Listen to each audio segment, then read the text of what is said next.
Ladies and gentlemen, welcome back to the Front Row Access Podcast. I am your host, Steven Russo. And I'm Anthony Gonzalez. Let's fucking go! So anyway, we got a big UFC card coming up this Saturday. Somebody let Uncle Dana cook again. And now, we have UFC 296 coming around, Edwards versus Covington, Pantoja versus Royval, plus a bunch of other bangers on the main card, and we're going to touch on all of them today. But first, I gotta say, unfortunately, we did lose one fight on this card. Ian the Cuck Gary is, in fact, not fighting anymore. He pulled out of the fight against Vicente Luque due to, pneumonia issues. So, all the recovery to Ian Gary, and hopefully we'll see you again. Hopefully we'll see you in the octagon again, my friend.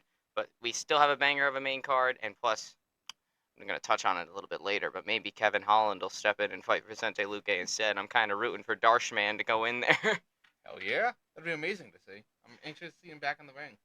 Frickin' the Kevin Holland at the Darsh Knight, because, when he's not being a badass MMA fighter, he's also stopping crime in the state of Texas. So, the amount have you actually seen any of the shit that he's done? I've seen a couple of them. The dude is literally Batman. But yeah. So anyway, we're gonna hope that Trailblaze Kevin Holland ends up coming back and stepping in for poor Ian Gary, and hopefully Ian Gary can get back in there soon. I like the guy. I know I said the comment at the beginning, but I actually do like Ian Gary. Sorry, Ian Gary, if you're listening to this. Listen, if we don't rip on you, we're not drawing attention to you, we don't like you. So, I mean... Exactly. Take that as you will. Anyway, so we got quite the fucking main card today. I'm going to name you all the fights that we got going. Not today, in 2 days. Oh, yeah.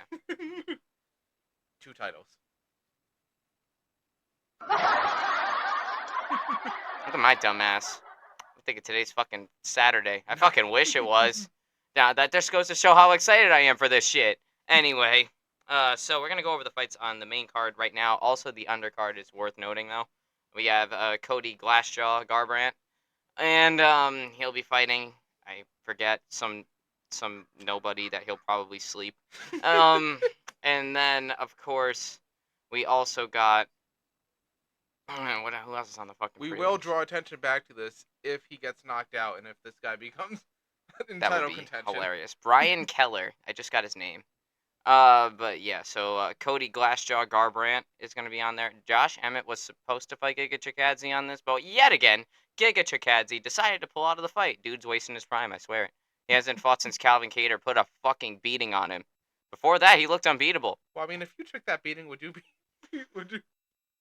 Well, I mean, he's been off for about a year and almost 2 years now, and he looked unbeatable before the Calvin Kattar fight. And now, all of a sudden, he's just not there anymore. I'm like, what the hell are you doing, bro? We also got Irene Aldana. She's fighting Carol Rosa.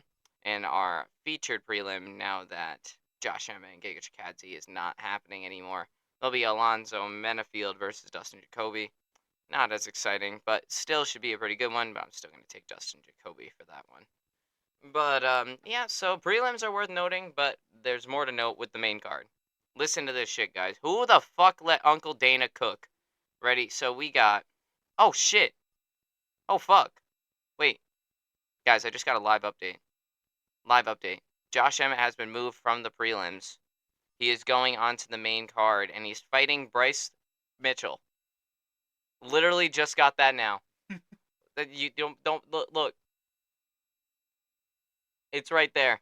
Yeah, Bryce Mitchell. Bryce Mitchell, the fucking God-fearing man himself, gonna come walking in, Bible in hand, and his fucking gloves in the other. But, yeah, so it looks like the main card is going to now be Josh Emmett, Bryce Mitchell, Tony Ferguson and Paddy Pimblett, Shavkat Rachmanov and Stephen Thompson, Alessandre Pantoja and Brandon Royval for the flyweight title, and then, of course, Leon Edwards versus Colby Covington for the undisputed welterweight championship. So shit, looks like we gotta get started with Josh Emmett and Bryce Mitchell first, because I literally just got that update now. Did not write notes on this shit, but regardless, we know enough about both of these guys, so I think we can step right into it. So without further ado, let's talk about it. So Josh Emmett, we know him, we love him. He's coming off of, I think he's coming off a loss to Yair Rodriguez. No, he's coming off of a loss to Ilia Topuria, which we all know that guy's dangerous as fuck. Ilya Taporia, scary motherfucker. I would not get in the ring with that I guy. would not get in the ring with him. But he also did lose to Yair Rodriguez. This poor guy's on a 2-fight skid. But this guy, even though he's losing, it's gonna happen, guys. Fighters lose fights, But he's a pretty well-rounded guy. He can strike. I mean, granted, his striking isn't as crispy as his wrestling is. He's got a whole lot of pressure to him. It's got a whole lot of steam, and he's like a tiny tank. And he's built weirdly. But Tiny Tank Volkstar? yeah, in a way, yeah. And then of course Bryce Mitchell, pretty much the same, honestly. Except Uh, for camo pants. Except camo pants, because we love Bryce Mitchell for his camo pants. But before we talk about Bryce Mitchell, Pepsi, hit me up. I got the Mountain Dew, and of course I'm feeling a little thirsty because these podcasting sessions, especially when I get a little animated, do a number on me. I remember when we just got word about the press conference with Kobe stepping in as General Covington. It was an amazing time. We saw a couple snippets. We're planning on watching as soon as this is over. Oh my god, I cannot wait for that press conference, bro. I wish we weren't filming because then we could watch it. But then again, if I don't get this episode out by tomorrow, I'm not gonna get it out. So I'm hoping to get it done by tonight, on like later on tonight before I go to bed. But shit, whatever though. Bryce Mitchell, he's coming off of a win. I forget who he beat. He beat somebody. Dan Ige. Yep, he's coming off of a win against Dan Ige back in September of this year. We all know Bryce Mitchell. We know him. We love him. Boy is the only motherfucker in the UFC that has camo pants. Dude fought legal cases to have camo pants. Every redneck is proud of Bryce Mitchell for that. This dude comes walking into his fucking fights with a Bible in his hand. And, you know, he's also got some crazy conspiracy theories under him. I think the dude thinks the earth is flat and that the sun revolves around the earth. But you know what? Fuck it. He's from Arkansas. We can give him mercy. And, he's a great fighter, though. Dude can kind of do any and everything under the sun. He can strike, he can wrestle. I actually think Bryce Mitchell has better striking than Josh Emmett, but he just doesn't have as much power. Emmett's got the power, but Bryce Mitchell's got the technique. And I think he mixes his wrestling better with his striking than Emmett does. But regardless, though, even though I never like it when people step in last minute, and last time people stepped in last minute and we predicted that the last minute step-ins would win, well, let's just say our Yeah. UFC 294 podcast is that shit aged like Yeah. milk. Everybody we thought would win lost. Oh man, them Dagestanis, they're too good, man.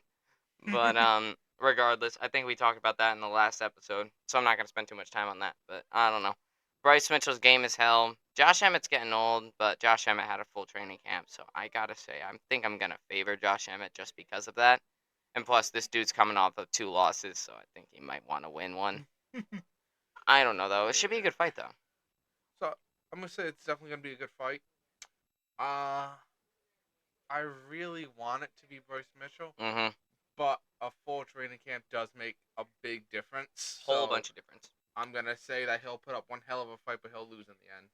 Unfortunately, we love Bryce Mitchell over here on the Front Row Access podcast. So and I think stakes for this one. They're both outside of the top 5, and recently, especially, well, at least Josh Emmett just dropped out of the top 5. So I think winner of this fight, whomever it may be, it could be Bryce Mitchell, and then I'll be a very happy boy. I think the winner of this will get a top 5 fight. Oh, they better. If they don't, then I'm gonna call some bullshit, and I'm gonna personally go up to Dana White and be like, Please what? sign this. Please sign this. Make him fight for the top 5 spot. Yeah, like I can actually influence Dana White's decisions. I'm a fucking 20-year-old kid. Anyway, so regardless, that should be a pretty good fight. I can't believe I just got the fight announcement now for it.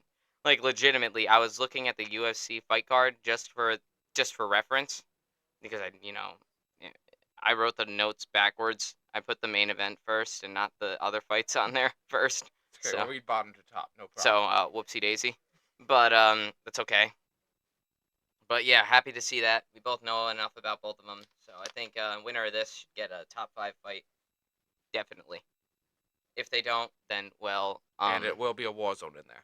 oh yeah, it's gonna be bloody. Bryce Mitchell's tough as nails. Josh Emmett's tough as nails, and they're gonna go at it. Anyway, next fight on the main card, we have Tony Ferguson versus Patty the Batty Pimblett. And guys, I'm gonna say it right here and right now. I have been saying this since this fight was announced. Tony Ferguson, the type of guy to go 0-6, sleep Patty Pimblett in the first round, and ride off into the sunset. Okay? There's no alternative. Thank you. This is solid manifest destiny Oh my god. right here. Please. Please, Tony. Tony, please. And I be honest, I'm biased in this one too, because when Patty got that decision win over It was, fuck. What was it? Jared Gordon. Mm. I disagreed with it wholeheartedly. And the fact that he didn't even admit the fact that it was a close fight. He goes, "How did you think that it was close?" I I'm like, motherfucker. I don't like the guy. I don't like the guy. I was kind of onto him at first. I thought he was funny, but then like as time elapsed, he just got annoying. Yeah, I never hopped on that hype He train. never hopped on the hype train. I did. God, I'm not on it anymore. So that hype train's derailed. But regardless, though, Patty Pimblett is coming off of that controversial win against Jared Gordon back in 2022. At this time too, it was December 10th, 2022, on UFC 282 on the Ankalaev and Blachowicz card that ended up being a fucking disaster piece because Blachowicz and Ankalaev fucking drew in a title fight, leaving the light heavyweight division without a champion. Because of course that's the type of stuff that would happen. Because of course. Fucking why would the light heavyweight division have any order whatsoever? Ever since John Jones left, man, it just they've been hot potato in that fucking belt. I don't know. And now that Alex Pereira has it, I'm hoping he can do something. But regardless, Possible 3 division champ. dude, did you see the fucking face off that he did with Cyril Gahn? My guy, he ran into Cyril Gahn somewhere and he did a face off with him. I'm like, I swear to fuck, if this guy goes up to heavyweight, because he's naturally a heavyweight, can guarantee it, and fucking fights for the title against whoever the fucking champion will be, because heavyweight's a bit of a mess right now with Tom Aspinall coming off that big win on Sergey Pavlovich, and then John Jones still wanting to fight Stipe Miocic. I'm like, what the fuck? And nobody, like, come on, guys, do you really want to see John Jones versus Stipe? Let's be honest. I mean, maybe like 3-4 years ago, sure. 5 years ago, yeah. But now, I don't know. It's not exciting. I'd rather see Aspinall versus Jones.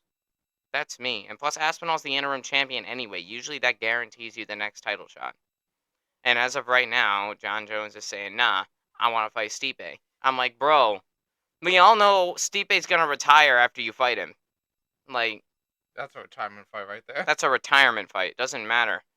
Who wins it? Somebody's going to retire. Win or lose, retire. Whoever loses retires. And now that Johnny Bones Jones is undergoing his, well, not undergoing the surgery. He got the surgery done already, but he's recovering from the torn pec injury. Wish him all the best. Obviously, get back in the ring. And hopefully you'll fight Tom Aspinall and not Stipe. But if you fight Stipe, fuck it. Dana White privilege it is. It all good, though. Which, by the way, Dana White privilege coined by Tony Ferguson. Figured I'd mention that. But, yeah. So, anyway, regardless, enough about the heavyweights and the light heavyweights. We're gonna go back to Tony Ferguson and Patty Pimblett. He's coming off of that controversial win and saying, "Why did you think that was close?" I'm like, "Nah, bro, nah, nah." And then of course he's been like radio static for the past year, and now all of a sudden he's coming back. I'm actually kind of happy though because he did mention he goes, "This is a lose-lose fight for me, lad." It's a lose-lose fight for me, lad. I'm sorry. Whenever I hear your impression of him or think about him, I just picture him on like that old Beatles poster you'd see, just Mm-hmm. on the back left behind the crew, just Just chilling there. I mean, he's got the haircut for it. But regardless, Patty Pimblett, I don't know. He's got a bit of a hype train. But I don't know. I don't know if his skills match up to his hype. I wasn't impressed with his skills. Obviously, I think they were just really heavy on the hype train on his come up, and Because, I mean, he is decently charismatic. I'll give yeah, him that much. no, he definitely has character to him. He's not a flat board, which is good. We like that. We like a little pizzazz, but I don't know if his skills really back it up. I mean, he's young. He's still got time to develop. Yeah, prove yourself some more before you stop talking the talk. But, if you're gonna keep talking the talk and you struggled against prelim guys, I don't know. I don't know, guy. I mean, you still got a lot of years left in you. You're 28 years old. Like, you have a future. But, like, and especially if you keep that stardom up, but, like, take a fucking chill pill, bro, and eat some humble pie once in a while. And then, prove yourself a couple times, and then, well, fuck it. I'm sure they'll literally beat it into him. Probably. But regardless, there is no alternative. Tony Ferguson's winning this fight. Fuck y'all. Like, all right, so obviously we know the story, the tragic downfall of Tony Ferguson ever since he fought Justin Gaethje. He's been on a fucking 6-fight losing streak, losing to but he's only really lost to the best guys, if I'm honest. Which, I mean, that's just it. That's just the nature of time. The new guard prevails sometimes, and I mean, obviously he got beat on by Justin Gaethje, some serious train Brahma, if you know what I mean. Um, and then of course after that, that was the first time Tony's ever been stopped, and that was kind of surreal when it happened. I'm like, what the fuck? Tony Ferguson got stopped? On what fucking planet does this happen? But regardless, then in his next fight, I think he fought. See, I think he fought Benny Dariush next. After that, let me check the lineage. Hold on. So took the L to Justin Gaethje. Oh, then he fought Charles Oliveira. Okay. Yeah, but he fought Charles Oliveira and he lost. And he's like, to be honest, he's the only person that's taken Charles Oliveira to the final decision recently. So whether he was on the receiving end of the finish or not, um, Tony Ferguson's still the only guy that went all 5 rounds with Charles Oliveira. Just gonna put that out there. Don't just dismiss the fact that he lost to Charles Oliveira. He still fucking lost to Charles Oliveira. Like, dude, that's just gonna happen. He's that MFing good. There's very few times when you all prevail over Oliveira. Very few times, unless you're Dagestani. Then, well, Yeah. uh, Specifically hand-bred by Khabib in a mysterious lab. in a mysterious lab on a Fucking computer in a fucking petri dish. Fucking Serbia wasteland. Just But yeah, Jesus, you deserve a laugh track for that. Yes, we're having a lot of fun with our new soundboard, we guys. are. We really are. But anyway, so he lost to Charles Oliveira. Then Tony Ferguson lost to Beneil Dariush, which then again he lost to Beneil Dariush, which is okay. The dude's crazy, but I don't know. Dariush, though, on another note, just got slept by Arman Tsarukyan a couple weeks back, in like a minute in to like the fight. He got finished faster by Arman Tsarukyan than Charles Oliveira. That's a fucking problem, mate. Yeah. Arman Tsarukyan's a fucking problem. I've been saying that since I've watched him fight. I'm like, dude, this guy's a fucking maniac. I watched this fight with Gamrot. That was really the first fight that I saw him I actually paid attention to him because like he had some beef behind his name. Like he had a little bit of a hype behind it. So I'm like, okay, let me watch this guy fight Gamrot. See what it's all about. And he fucking put a beating on Gamrot. And I'm like, okay, this dude's a problem. But I mean, dude was in his debut, went against Islam Makhachev, and like went tooth and nail with him. Like fucking, he was 20. He was my age. Like fuck, did I do wrong? But You can go in the ring and take him. I believe in you. mate, I'll die. I will fucking die if I step in the ring with Islam Makhachev. I might just shit myself right there. No, you got this. No, I don't. Uh. I mean, unless he had a bad weight cut. Then maybe. No, I'm just kidding. I'm 135 pounds, dude. He's gonna fucking ragdoll me. But regardless, Benny Dariush just got slept by both Charles Oliveira and Arman Tsarukyan. So I'm like, okay. All right, Dariush. Standing in the way of those two is not the best spot you want to be in. Nope. Anyway, so can't really fault Tony for losing that. That was on Beneil Dariush's giant ass fucking win streak that he was on until running into the freight train that is Charles Oliveira. So, And then Tony Ferguson, we all saw the fucking highlights. Michael Chandler, front kick to the face. Round 2, 17 seconds in. Tony Ferguson flatlined. Ah! Does it still hurt? It still hurts. But I fuck it. That knockout was crazy though. Taking nothing away from Chandler there, but shit, seeing Tony on the ground like that, bro. After this dude was just on a 12-fight winning streak, people were saying that he could give Khabib a run for his money if they ever fought. I still think Khabib would have won it, but yeah, fucking never know. I really wish that fight happened. I really do, but it never did. Just wasn't meant to be, and now will never happen, which sucks. They were supposed to make it work like fucking 6 times, 5, 6 times, and it just couldn't do it. And I'm like, oh, that's just unfortunate. And then after that, Tony Ferguson lost to Nate Diaz, of all people. He lost to Nate Diaz, which I'm not faulting Nate Diaz for anything. Diaz is good. It's just Tony's better in like Yeah. every way. And I mean, but shit, I guess not in that scenario. I If he mean, had shown up that night, it, okay? If he it, had shown up. so not only in 2022 we saw Tony Ferguson get knocked the fuck out cold, no TKO. We had him get submitted. Like, dude tapped. When does Tony Ferguson tap? Never.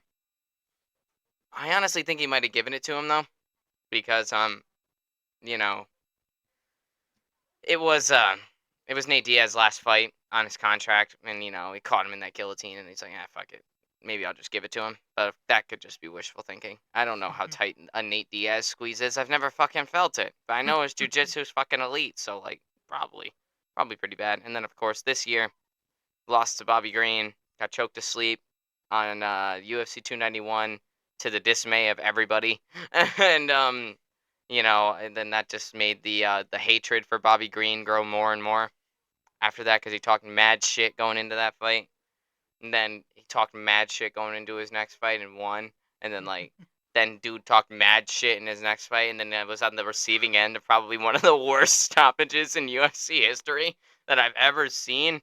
I honestly think that referee had something against Bobby Green. Oh, I know he did. Honestly, when the match started and he didn't abide by the ref, touching gloves, I'm like, the ref's gonna let him catch some whalings for this. Like, dude, I mean, I'm all for Bobby Green getting knocked the fuck out.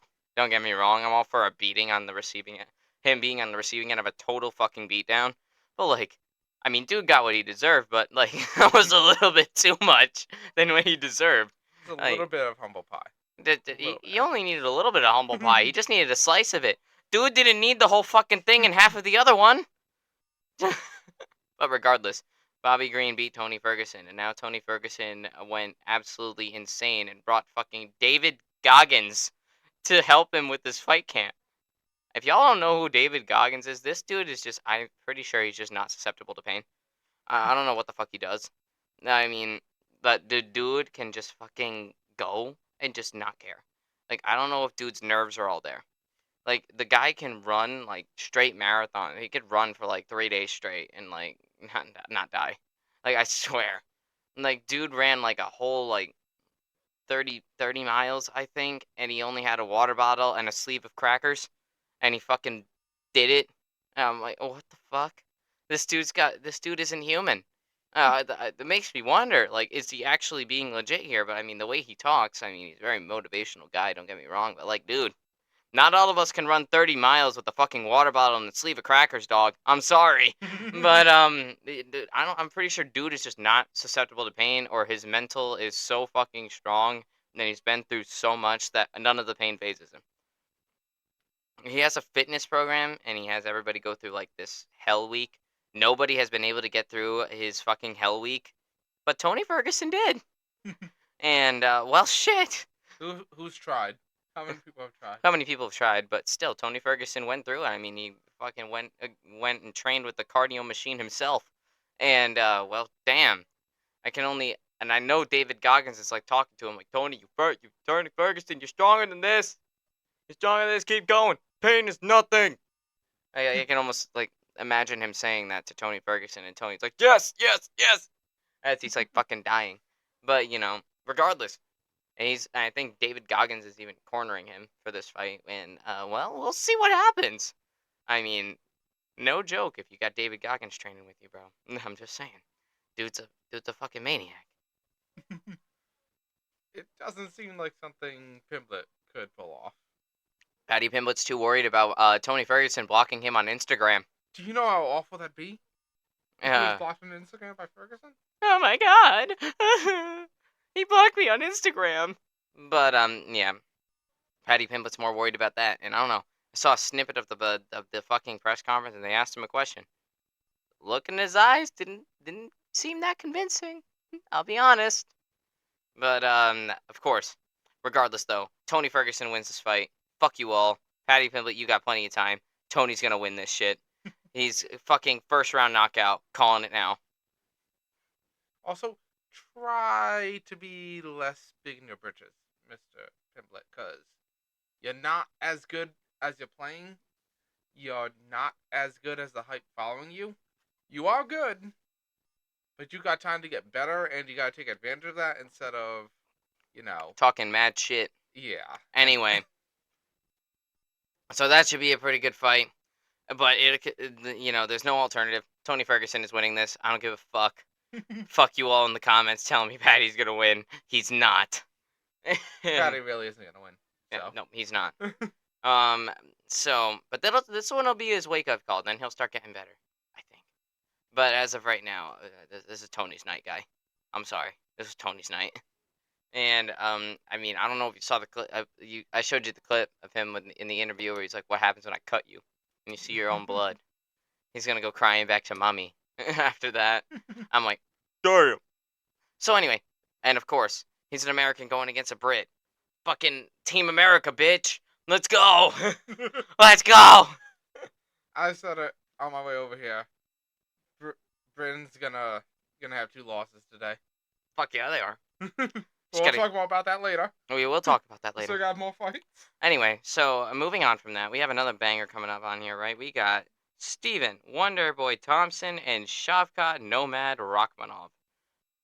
Oh God, guys, this fight screams banger, and I think this one will be fight of the night. This is my pick right here for fight of the night, and yeah. So Steven Thompson, 40 years of age, he's still kicking it. I mean, the big question that everybody has in their mind is, does Steven Thompson still have it? Can he still make a run for the title? I'm like, of course he can. I mean, did you see what he did to Kevin Holland last December? Bro, he put on a fucking clinic.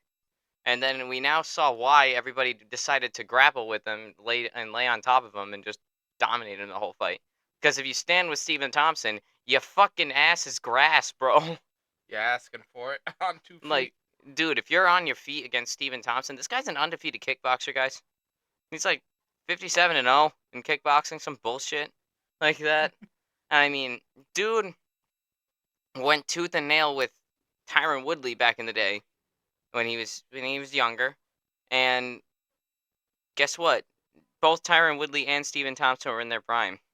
Steven Thompson made Tyron Woodley look human. Before that fight, everybody was like, Tyron Woodley's gonna beat everybody's ass. Tyron Woodley looked unstoppable, and he was unstoppable. He was good, and his big thing was wrestling. And guess what? Everybody's like, oh, he can't grapple, he can't wrestle. I'm like, dude, he fought him to a draw. He fought Tyron Woodley to a draw when he was younger. Dude can do that again, easily. He still feels like he's 25. He's said it multiple times. And honestly, I'm not looking past him at all in this fight. Did I look past him before? Did I have my doubts? Yeah, sure.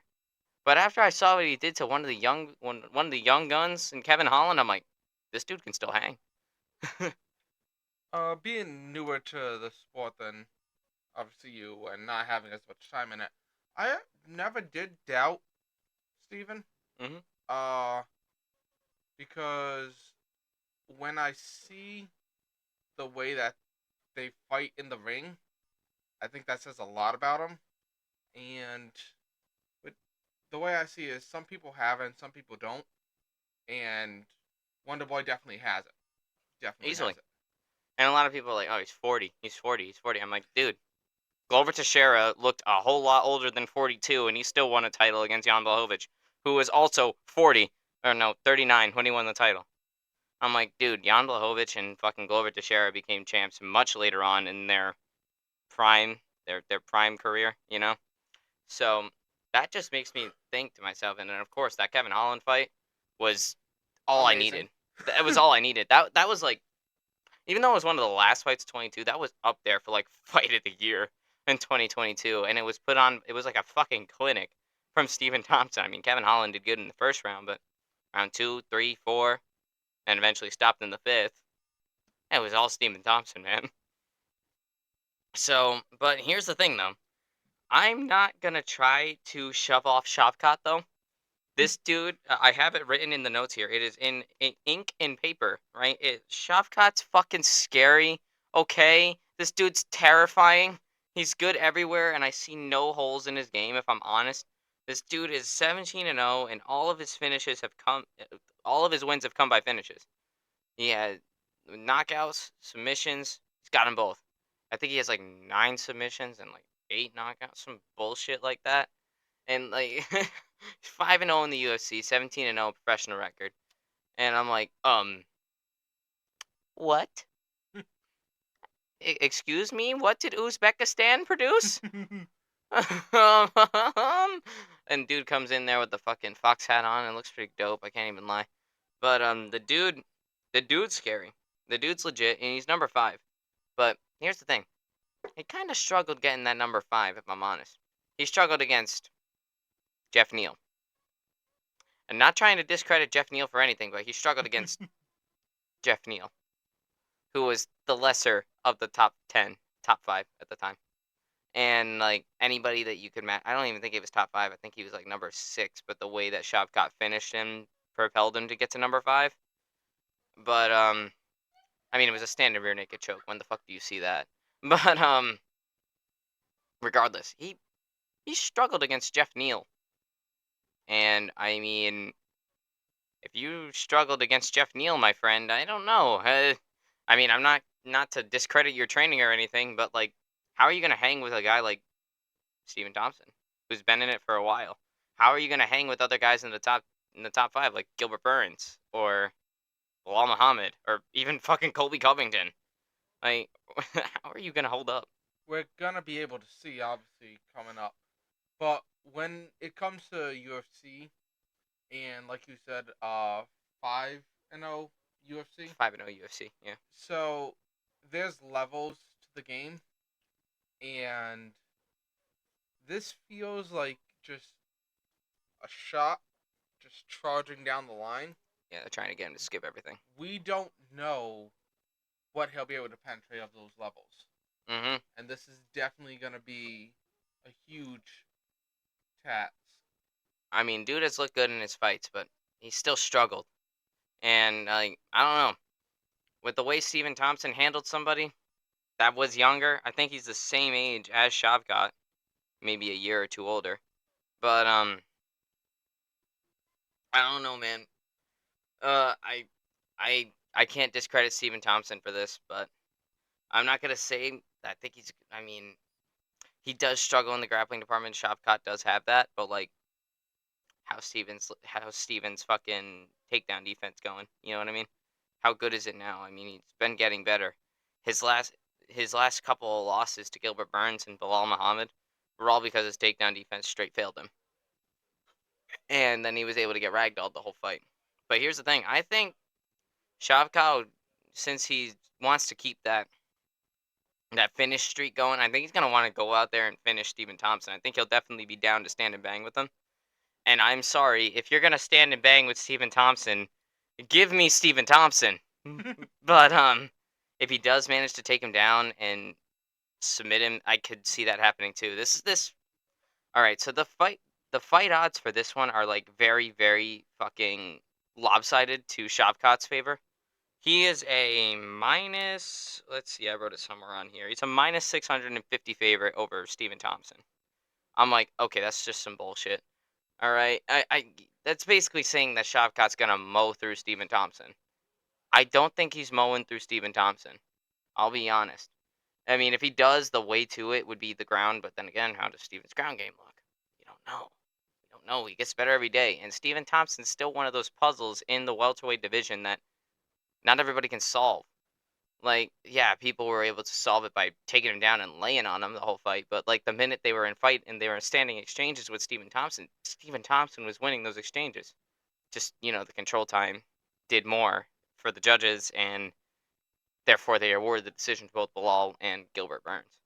So, I mean, if Shavkat can take him down and submit him, which he can do, I think Shavkat's got it, but, like, if he's gonna try to be like let his balls hang and like stand and bang with Stephen Thompson, give me Stephen Thompson.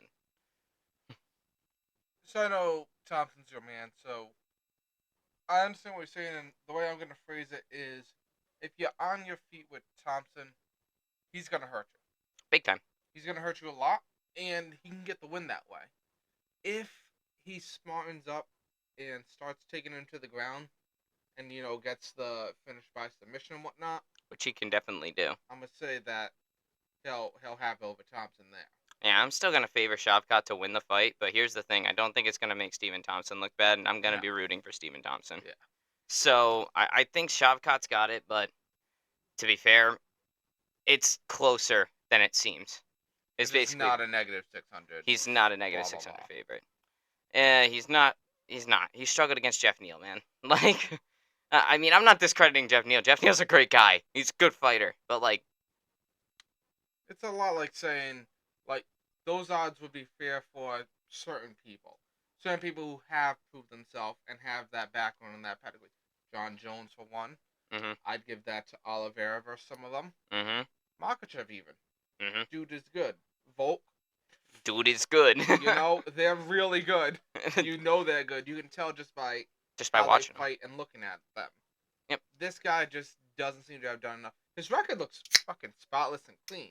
But like, who were those 17 people that he beat? Yeah. It's kind of like Khabib. Like, yeah, he's 29-0, but like, to be fair, I was actually gonna point yeah, that out. yeah. I wouldn't give that to Khabib. Mm-mm. A negative 600. I wouldn't. Mm-mm. I'd give it to Islam. Yeah. Because Islam's better than Khabib. Yep. I'll definitely say that much. But I mean, obviously, legacy will tell with Islam. But Islam has a very big case of beating his mentor right now and becoming the greatest lightweight of all time. We'll know more later, but we're Yeah. just pointing from our From right perspective now. right now. Because if you look at like on these undefeated fighters in the past, yeah, everybody sees the zero and they're like, oh wow, this guy's really fucking good. But like, who'd he beat? You know what I mean? Like, who'd he fucking beat? Then again, I just thought of it from another perspective. These are betting odds. Yeah, That's people are another thing. thinking about their money, They're trying to get bang for their buck. so they're trying to get more people to bet on Shavkat so they make more money. But yeah, because if you look at these undefeated guys, right? Like Khabib, for one, the dude didn't really face that elite of competition. I mean, yeah, he did beat some of the best guys, but like, if you want to point out some of his best wins, it was Edson Barboza, which was a close decision. Barboza nearly got him. That was a tough fight for Khabib. He won the belt off of a vacant title fight because Conor McGregor decided to go box Floyd Mayweather, and he beat Ally Aquinta. Bruh, he beat Ally Aquinta. The dude doesn't fight, and he was nowhere near Khabib's level.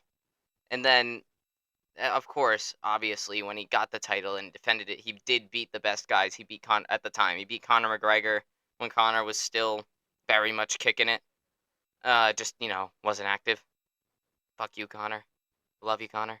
Anyway, um, he beat Dustin Poirier, and then he beat Justin Gaethje, right? But to be honest, his only notable wins are on Edson Barboza, Conor McGregor, Dustin Poirier, and Justin Gaethje. That's 4 guys.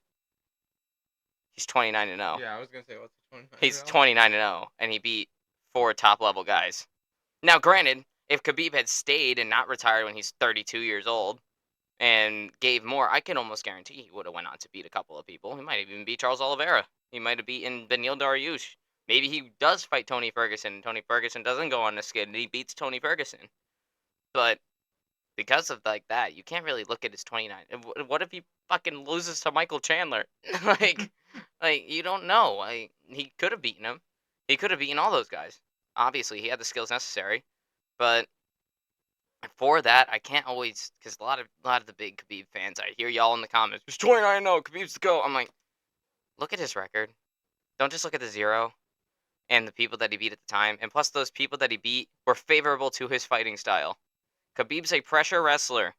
He faced strikers.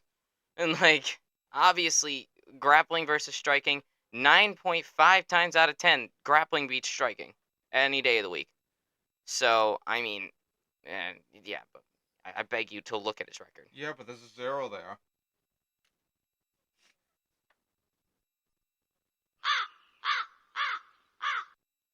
That's how I feel about that one. Anyway, so regardless, though, I think Shavkat's going to win, but I'm rooting for Steven Thompson and don't look past him. And so now moving on. So that's our featured fight. That's going to be a banger. I think that's going to be fight of the night. And now we're moving on to the big ones, guys. Here we go. You ready? Are you ready? I don't think you're ready. Are you ready? Are you ready? Here we go. So we have the flyweight titles on the line. Newly minted flyweight champion Alessandre Pantoja, which is a badass name, by the way. I will just say that right now. Who the fuck doesn't want to have a name like Alessandre Pantoja?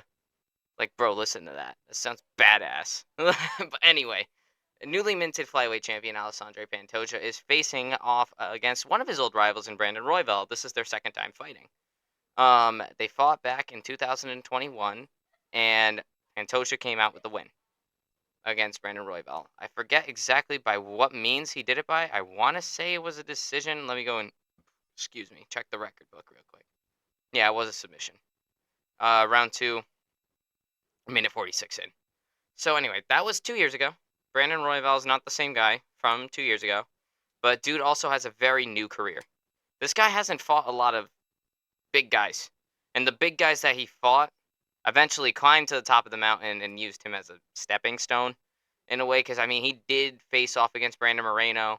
He did face Alessandro Pantoja, and he did face Kai Kara France, who won against Kai Kara France actually, but that was in 2020 in like his first or second fight. And regardless, though, he hasn't really fought a whole lot of people, and a lot of his fights that he's been involved in got canceled. He was supposed to face I think he was supposed to face Askar Askarov, and unfortunately, Askar Askarov pulled out of the fight. And then, of course, he was supposed to fight Amir Albazi in December of 2022, and that got canceled. Brandon Royval has had an unfortunate rise, but he's still at the top of the game. And now Moreno coming off of a loss after being a two-time champion. Figueiredo now a bantamweight. And Kai Kara France nowhere to be found. I think the dude's injured. So, I mean, who else are you going to give it to? Brandon Royval. So, dude, I think only has 7 or 8 fights in the UFC, and now he's on a title fight. But it makes sense. Flyweight isn't a very big division for men's, at least. For women's, it's fucking stacked. Women's flyweight is crazy.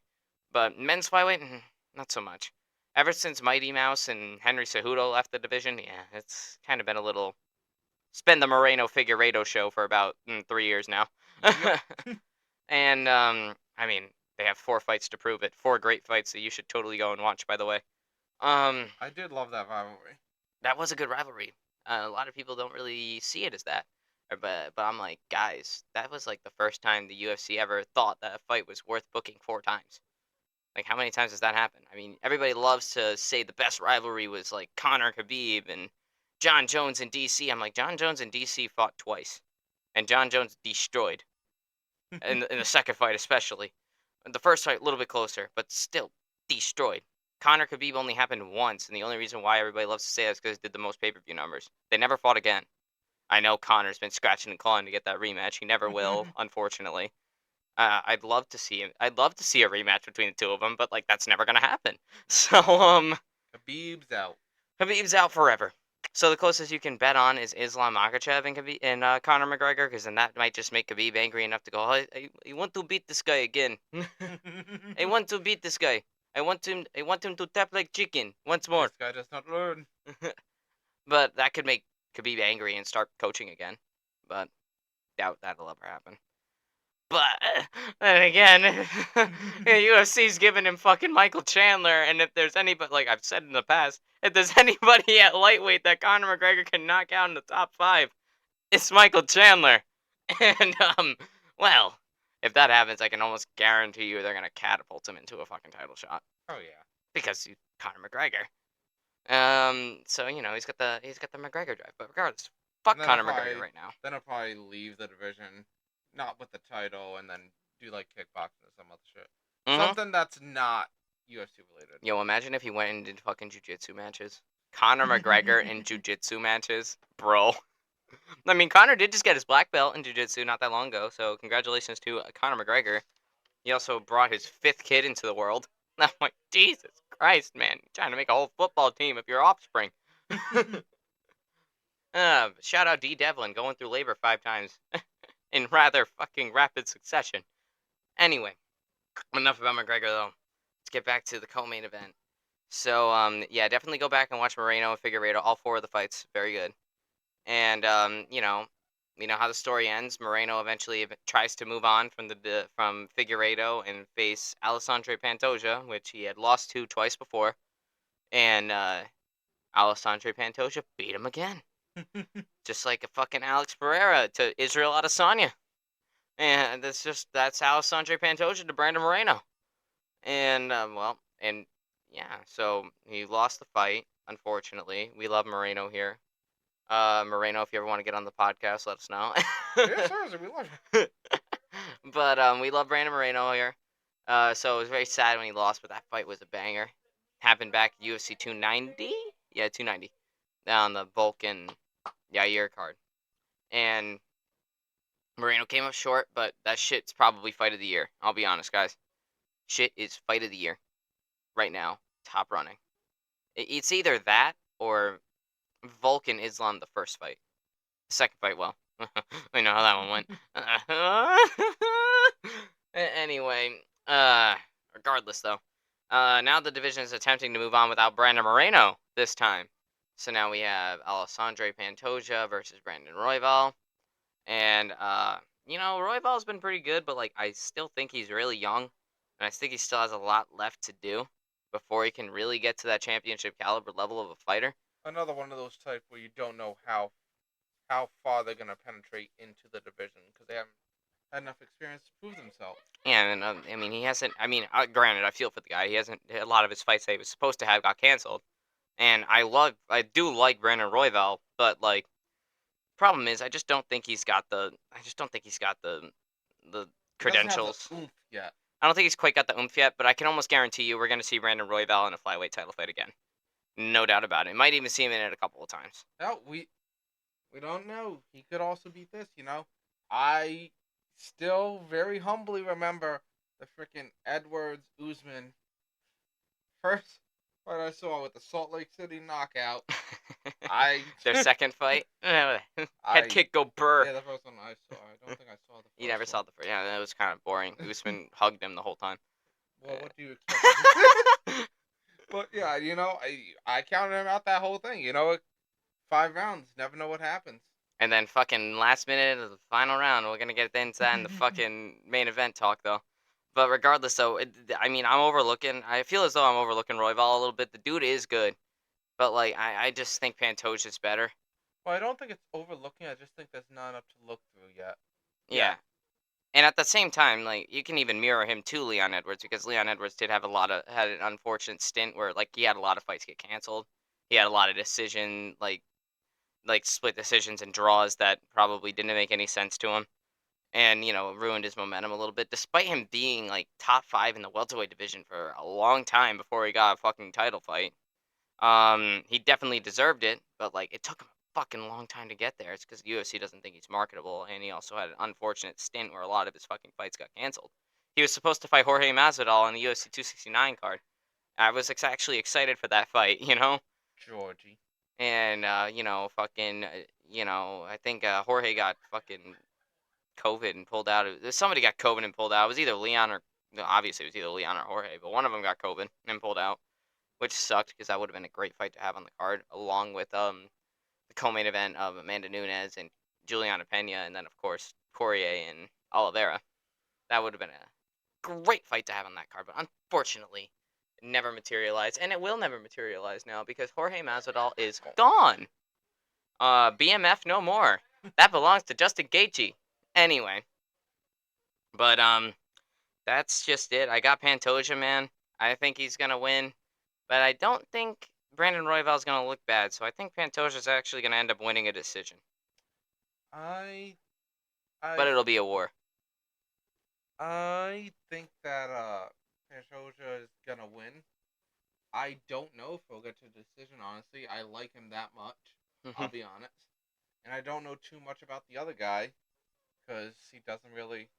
Hasn't really had a lot of fights. Yeah, but regardless, I'm not gonna count him out depending on how this fight goes because I gotta see more from the guy. So regardless, I don't think Brandon Royval's gonna look bad, but I think Pantoja's gonna edge out a decision. Knock out by flying knee right away. Fucking imagine, fucking Derek Lewis, that bitch. He looks really bad. Fucking Derek Lewis, Jorge Masvidal, that bitch, real quick, first round. Fucking yeet slam that motherfucker. But anyway, now, guys, it's time for the main event portion of our podcast. Thing doesn't have a drum Fuck! roll. My thing doesn't. But shit, guys. Now it's main event time! Yay! We'll do the cheers. That's about as close as I'm gonna fucking get. So anyway, guys, we got pure American steel General Colby Chaos Covington going into a welterweight title fight against the King Leon Edwards. And for the welterweight title. So anyway, this build-up to this fight has been fucking hilarious. I love any build-up to any Colby Covington fight ever.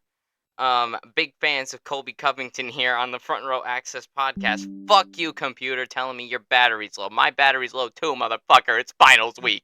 Okay? You gotta hang in there, bitch! I think I deserve a laugh track for that. You may be suffering through finals right now. Just maybe. I got one done. 3 to go. Actually, 4 to go. Fuck. Anyway, regardless though. Not gonna be worrying about that Saturday. And but here we go. So, General Colby Chaos coming. Actually, I'm gonna fucking get my charger. Fuck it. Shit, I hate doing this. Anthony. Here's Anthony with the weather. I don't know. Thank you, Anthony, for the weather update. No problem. I gotta fucking push in this chair.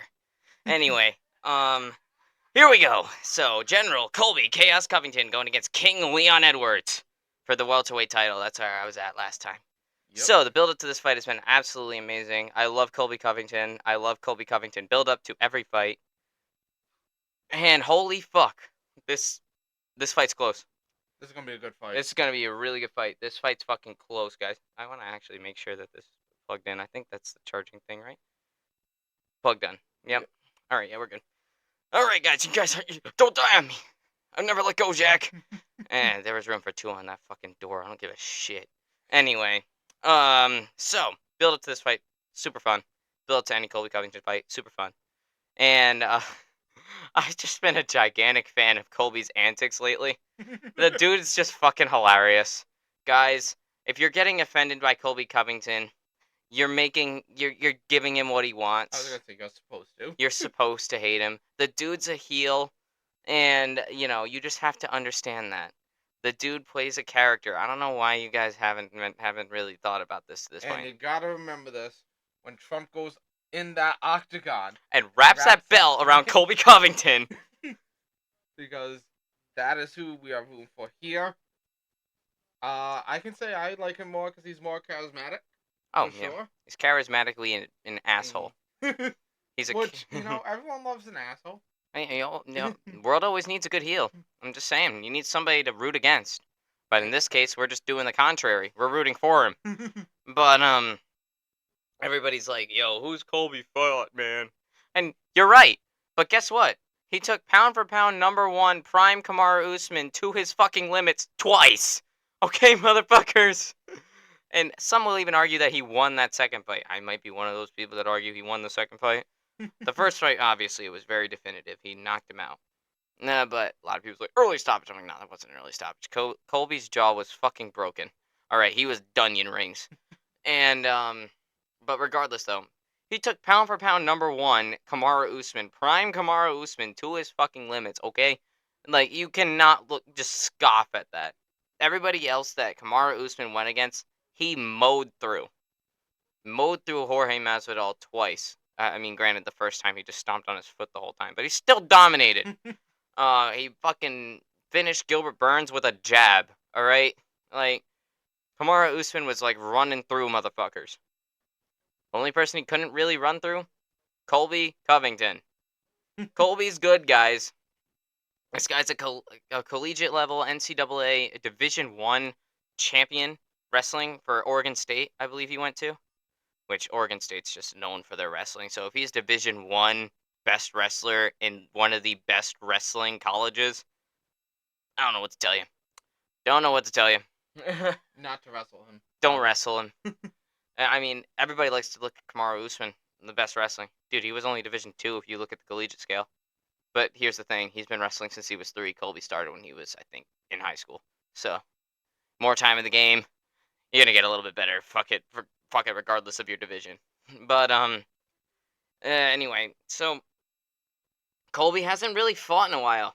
It's been a minute since we've seen Colby Covington in the octagon, and the last person that he fought was, well, an aging, washed-up Jorge Masvidal. But in their grudge match that actually ended up main eventing UFC 272. Was it 272? Or was it 282? Fuck! Um, I actually want to... 282. You think it would be 282? Yeah, I think so. I think you're right. Well, it wouldn't be 26 back, right? It was only like middle of last year. It was March of 2022. Yeah. 272. Okay, yeah, I was right. Yeah, so Colby Covington hasn't fought in a little bit, but he won a dominant decision over Jorge Masvidal, which, to be honest, that was a fair match for him. I don't discredit you for discrediting that victory for Colby Covington. But regardless, that was a good build-up. That was a good fight. I mean, Colby just fucking clinic the whole time. And I know dude hasn't really been that active, but dude, whenever he fights, he's fucking good. All right? He's entertaining. And he's And that entertaining pays as him hell. dollars. Everybody's like, I don't know why he gets so much hype. I'm like, because he's fucking hilarious. All right? Because he's charismatic and gets people to follow him, whether it's for better or for worse. You're either rooting against Colby Covington hardcore or rooting for him hardcore. And that's the thing with him as UFC fighters. You're either doing one of those two things. There's a lot of UFC fighters that I've seen that I can't do either or for because they just don't leave an impact. No, they don't. I mean, this still is show business after all, guys. I mean, yes, it is mixed martial arts at its core, but this is still show business. And if you can market yourself and get people to give a fuck, you're going to get more opportunities. You have to be good at marketing yourself. And that's how it works. And Colby Covington just figured that out. The dude watched pro wrestling as a kid, right? He loved Ric Flair. He's on record saying this. And guess what, guys? Ric Flair was an asshole as a character. He was a heel. And guess what? Colby Covington's an asshole. He's a heel. I would love for the Miz to do his introduction. That would be amazing. But like, that's what you guys gotta know that. I see a lot of motherfuckers out here like actually thinking Colby's like that. I'm like, dude, how do you not just see right through that? How far are we into this? We are about an hour in. About an hour? That's Yeah, it? that's Awesome. it.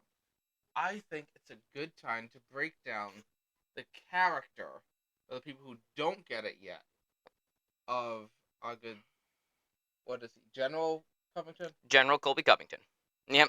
Because I found it even more impressive once he told me what had started the ball moving. Oh, what started his character? Yes. All right, guys. So, Colby Covington made his debut in the UFC, I think, in 2014, and he was kind of quiet. He didn't really do much. To be fair, Colby Covington acted like, well, himself, how Colby actually is. Because if you guys actually see it, I mean, I've never met Colby Covington myself personally. I'd love to one day. But, Colby's a rather soft-spoken guy. Like, he's easygoing. He's a hard worker, obviously. Dude's been grinding his whole life, and then he finally made it big, right? After an outstanding college wrestling career, he was able to make it into the UFC, and then he won his debut by a submission. And then he knocked out his second fighter that he fought. And then this dude was going crazy. and went on a total tear. He beat the likes of Wagner Silva, Wang Anying, which these guys you don't really know of, but the guy was still racking up these wins. He was good. He was good. Like, the dude just knew what to do. And the way Colby fights is he's high pressure, high volume, and high amplitude. The dude does everything. He's in your face constantly. And it doesn't matter what he does. It doesn't matter if he misses a couple of shots. He's gonna keep throwing punches at you. He's gonna keep shooting for takedowns. Because I'm pretty sure Colby Covington has a third lung, and that's how he's able to go this hard. Because this dude he's a cardio king. This dude has the endurance of like no other, and the guy's good. And his rise all the way up to 2017, when he eventually turned heel, he only lost to one guy. He only lost to one guy in 2015 in his second year in the UFC, and it was by a decision. He wasn't finished. It was Mike Pyle that beat. Actually, no. Wait, hold on. Colby won that fight. Shit. Which one did he lose? Fuck. I'm sorry, guys. I'm looking back on his history right now. Oh wait, yeah, no. He lost to Warley Alves by a submission. It was a rear naked choke, and it was a pretty deep choke. I watched the fight, and yeah, he only lost to one guy, That was in 15, right? and that was in 2015.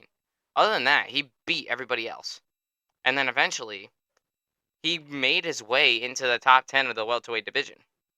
He was number 7 in the world, like knocking on the door of a top 5 title fight, not title fight, top 5 placement fight, right? But here's the thing. He went into Brazil against Damian Maia, who's also one of the best grapplers that the UFC has ever seen. Submission specialist out the ass. Like, dude is crazy. Dude's like Charles Oliveira good. Like, maybe not Charles Oliveira good, but he's close to it. Damn close. He's pretty damn close to it. But Damian Maia is like probably one of the only specialist submissionists next to Charles Oliveira. And well, he's going into Brazil. He's number 7 ranked in the world. And Dana White and Hunter Campbell were going to give him his release papers because he wasn't interesting. Win or lose. Win or lose, it didn't matter. He was going to get cut from the UFC. So, coming in, he's quiet, but he's good. Made one loss. Was this 2017, you said? Yeah. 2 years ago. Is ranked 7, and he showed win or lose, you're out done. here. And guess what? Colby didn't like that, dude. This was his dream. He wanted to be in the UFC, and he wanted to fight for a living. So this dude's job is on the fucking line. So here's what happens. He goes in there and he beats Damian Maia in his home country. Who'd Right. figured Who he's good and he'd win? He's good and he fucking won. And then in a fucking Hail Mary last ditch effort, the Colby Chaos Covington character is born. After he won the fight, Daniel Cormier goes walking up to him to give him his interview. He hops on that mic. He's like, nah, I'm not too impressed by how I won this fight. I should have knocked him out. But Brazil, you're a dump. Oh, you filthy animals suck.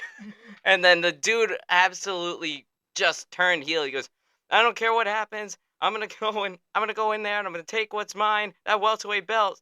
Where you at, Tyron Woodley? And like the dude went bonkers. So the good quiet guy just decided to tear into Brazil. Yep. In a typical heel way. Guys, if you watch professional wrestling, the way people get cheap heel heat is they diss the place that they're in. That is a professional wrestling tactic that he used there. And then DC was taken aback by this. He's like, "Oh my god. Colby Covington, ladies and gentlemen." And thus Colby Covington was born. Dude had to be let out of the arena with security. He pissed everybody off. His whole floor of his hotel had security guards on it. Like, and now all of a sudden Dana White was like, "What? This quiet guy just went off on a whole fucking country?" And then thus they did not release Colby Covington and decided to keep him. And this is why Colby Covington has kept up his act, is because it literally saved his career. He keeps his job. He's intriguing now. People are following him. They're checking him out. They're wondering what he's up to, what he's doing next. This brings more attention to the UFC. Thus, Dana's like, hey, we love you. And he's good, which is why he's getting a The title title fight. shot. Like, He's good. the motherfucker's good, man. And that's like, and then after that, of course, everybody has eyes on Colby Covington now. Because, like, dude just went off on an entire country. That's gonna turn some heads, my friend. They're gonna be like, wait, what the hell? What's this guy saying? One of the things that always ruffled me the wrong way, getting into UFC and whatnot, is that they would release someone who's winning for no reason other than he's not marketable. Hmm. Because that takes eyes off the sport and off the actual fighting that's being done. Which, don't get me wrong, I wish it wasn't that way. Yeah, of But, course, but you gotta realize they gotta make their dollar, you know? hmm. So it's understandable, it just ruffles me the wrong way. Hmm. And that's where Kobe really shined, pulling this And pulling string. that whole heel gimmick off. Like, the dude just went off, and now all of a sudden everybody's like, wait, what the hell? And then, of course, this is close to election time as well. 2017, 18, we're like in the fucking havoc of an election at that time. So what did Colby say that could make him even more controversial to get people to either root hardcore against him or root hardcore for him? He aligns himself with Donald Trump and makes it a part of his gimmick to be just an absolute Trump meat rider. And of course, that's gonna get more people to either A, like you, or B, dislike you. I think a lot of this strategy that was used was for Kobe. If all eyes are on me, if I can attract more eyes, then they're gonna wonder why they would let me go. Hmm. If that was the case, like before, it was a sure thing that he'd say in the UFC. They're gonna wonder what the fuck is Dana thinking, releasing this guy who's good. Hmm. And while originally it didn't start like that, when he first started UFC, it became like that because that's what he had to do to stay in the game. And then he's just kept it up ever since, and he's just gotten better and better at it. The dude's a good character worker. And that's a professional wrestling term I just used. But due to that fight that he got with Damian Maya, it got him an interim title fight against a prime Rafael dos Anjos at the time. And he beat his ass. Wow. Shocking. The dude that's good won an interim title. And then all of a sudden, like, he was supposed to face Tyron Woodley. Tyron Woodley ducked him because Tyron Woodley was, injured all the time and didn't want to fight Colby Covington because he didn't want to defend his belt against him, even though Colby was the fucking interim champion. He had some problems with Dana White, though. In 2018, he's like, why am I not getting the title fight? You gotta make him get in the title fight, shit like that. He ruffled some feathers. To be honest, he definitely went all in on his character real fast. And then, of course, as time elapsed, he went on to go and beat some more people. He beat Robbie Lawler. Shocking. The guy that's good beat Robbie Lawler. And then, of course, all of this would accumulate to a championship fight in 2019 after Kamaru Usman was newly minted welterweight champion. December of 2019, Las Vegas, Nevada. He had one of the greatest fights of all time against Kamaru Usman. And Kamaru Usman, mind you, just came off of a gigantic win of absolutely ragdolling the fuck out of the people that normally out of the person that normally ragdolled the fuck out of people in Tyron Woodley. So safe to say Kamaru Usman was looking good, but so was Colby Covington. So like this fight was like fucking not even David meets Goliath. It was like Two Titans clashing. two Titans clashing. Like it was crazy. Both of these guys were good, and they're so similar. Everybody was like, whoa, whoa, whoa. This is gonna be a good fight, and it was a good fight. I beg you to go back and watch that, and actually like see both the fights of Kamaru Usman and Colby Covington. They're great. It's a great watch, worth your time. And obviously Kamaru Usman's in his fucking prime, if not approaching his prime to this point, right? I think he's pretty much in his prime come 2019, right? So Colby Covington goes against probably the number one pound for pound best fighter in the world. No, not even probably. He was the pound for pound best fighter in the world. And he took him to the limit. He took him to the limit, made him go 5 rounds. Eventually, Kamaru Usman found the finish in their first fight, round 5, but it was at 4 minutes and 10 seconds. Like, dude had to hang in there for 50 more seconds, and then he would have won the fight because Colby won rounds 1, 2, and 3. My humble opinion. And well, round 1 was a bit of a toss-up. Same with their second fight, but regardless, Colby Covington got finished. A lot of people argue it was an early stoppage. I won't. I think that wasn't actually a pretty good stoppage. Colby's jaw was fucking broken. And then Colby would finally get Tyron Woodley, but at this point in time, Tyron Woodley's a little bit more decrepit. Obviously, he just lost to Usman. And then he eventually did get Tyron Woodley and beat him. Broke his rib in round 5 of the main event. And then that got him another title fight against Kamaru Usman later on that year. And not even the next year, about a year afterwards. So he fought Tyron Woodley in September of 2020, and then wouldn't come back until November of 21. But it's because Kamaru Usman was like lining contenders up left and right, and when Colby wins against the next champion, makes you a number 1 contender, right? And then Kamaru Usman had 2 fights with Masvidal, had a fight with Gilbert Burns, won, and then they had the second fight with Colby Covington.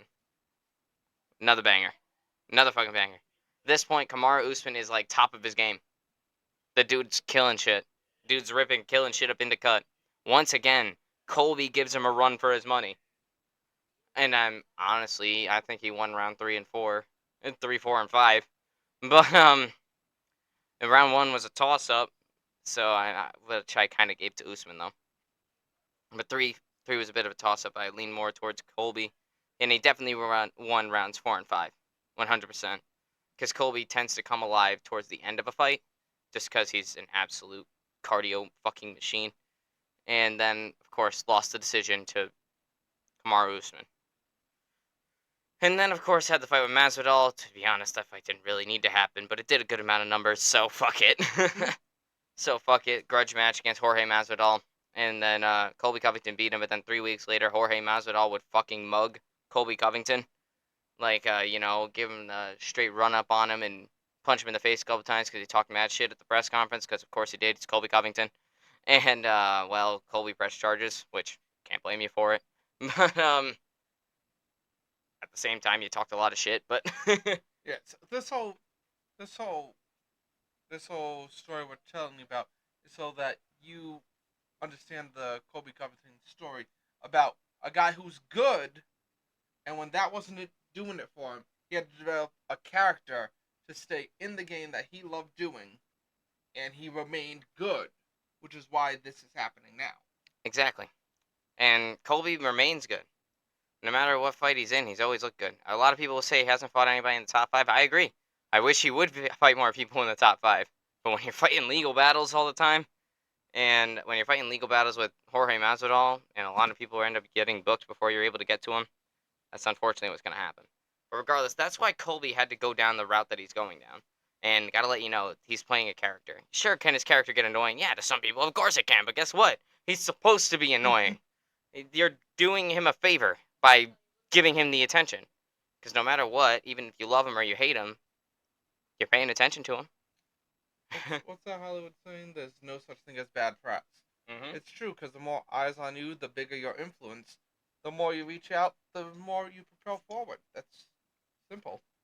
Colby Covington's a great example of what you have to do in the UFC, especially if you're given the circumstances like that. The dude was going to lose his job and just fucking Hail Married it. Fuck it, I'm getting fired anyway. Let me go off on a whole country real quick. Although I don't think they'll be booking him in Brazil. I don't think they'll ever book him in Brazil again. But if they do, heavy security and bulletproof cars. But I know that favela cartel's coming for his ass. But regardless though, but Leon's got a crazy story with him too. I mean, Leon's nothing to scoff at either. This dude's good everywhere. He's good on the ground. He's good on the feet. And he's a lot more accurate, a lot more calculated than Colby is. But he's a lot more patient. He isn't as aggressive and in your face as Colby is. And that's really what it comes down to. Like, how does Leon handle Colby's pressure?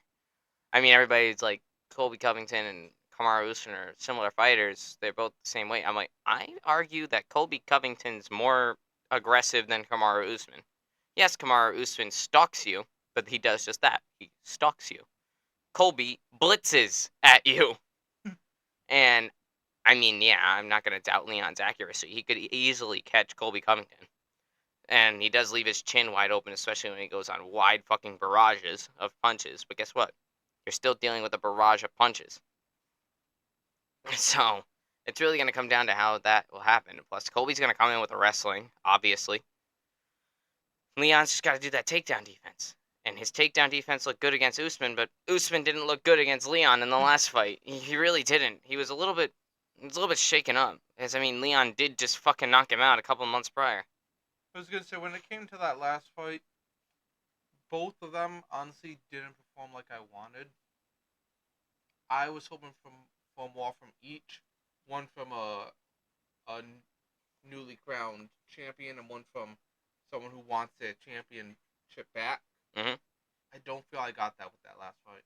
Yeah, they both were very careful because I mean, Leon definitely had a reminder of what happened to him last time. I mean, he got ragdolled the whole fight until 50 seconds left in round 5. Fucking head kicks the shit out of Kamaru Usman in the last fucking 50 seconds of the fight, and I fucking jumped out of my seat, fucking screamed at the top of my lungs, I woke my cousin up, Woke the campgrounds up. woke the whole fucking campground up because I watched it in a fucking trailer at a campground when Leon Edwards did that shit. But oh my god, man, that was crazy watching that happen. I wanted Leon to win that fight. Don't get me wrong, guys. I'm not a Leon hater. I'm far from it. But here's the thing: when you get Colby in there, I love Colby. I know I'm wearing a fucking Dustin Poirier shirt. Those two don't like each other, but fuck it. I I don't know him personally. I just like the way they fight. Also And really big on American-based MMA teams. I'm also very big with America. Yeah, I always root for Americans, and especially if you put an American against a Brit, motherfucker. I'm about to party like it's 1776, bitch. Like fucking Colby Covington showed up to the press conference dressed like George Washington, man. They're about to Paul Revere this shit. They're gonna Paul Revere this shit, said Tony Ferguson to Colby Covington. Team America all day. I love American MMA, and I'm always gonna root for him. Unless it's like, I don't know, Volkanovski or something. But then I'll root for the Australian. But regardless, though, um, I I'm rooting for Colby, but I'll be honest, like, I mean, Leon did beat Usman twice, so and I think Usman's clearly better than Colby, so like that gives me some doubts for Colby, but I'm still gonna root for him, and I honestly think Colby gets it done. I think he'll get a decision or a late submission. I think Kobe's got this too. I don't feel like Edwards is putting enough into the defense of his title. So I'm pretty sure that Kobe is gonna do that. Because I mean, you gotta think of like how Leon's been, bro. Dude has defended the title once. I mean, he beat Kamaru Usman. Don't get me wrong. That's nothing to scoff at. You beat Kamaru Usman, the guy. You beat him twice Yep. at that. That's nothing to scoff at. But here's the problem that I got though. He's already saying he wants to move up to middleweight and become a double champion. I'm like, guy, defend your fucking belt in your weight division first. Go through Colby Covington. Go through Bilal Muhammad. Maybe even go through Gilbert Burns.